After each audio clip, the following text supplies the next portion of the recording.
आज होता शुक्रवार आणि चला म्हटलं की खूप दिवस झाले चिकन काही बनवलं नाही आहे, तर आज चिकन बनवूयात आणि तुमच्यासोबत पण शेअर करावं की माझी सिंपल अशी चिकनची भाजी म्हणजे मी कसे बनवते. तर सगळ्यात पहिल्यांदा खाली जाऊन चिकन हे ते आणलं, सगळं जे काही सामान लागतं आहे घरात. थोडंसं भाजीला पण नव्हतं तर ते पण आणलं. मेथी आणली होती, टोमॅटो आणले होते, नंतर कांदाही ती कट करून घेतला, चिकन व्यवस्थित धुवून घेतलं आणि लागले होते लगेच स्वयंपाकाला.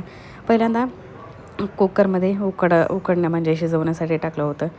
तेल टाकलं, नंतर हळद, मीठ, कांदा कट केलेला आणि अद्रक लसणाची पेस्ट आणि कोथिंबीर ह्या सगळ्याची पेस्ट टाकली. आणि मला तुम्हाला माझी रेसिपी दाखवायची होती सिंपल अशी छोटीशी.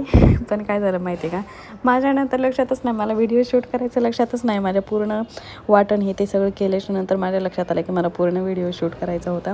लक्षातच नाही, मी ते सगळं काही शूट केलं नाही. नंतर डायरेक्ट भाकरी करतानाच भाजी तर झाली होती, भाजी आणि भात दोन्ही पण तयार झालं होतं. आणि नंतर भाकरी करायला घेतल्या होत्या.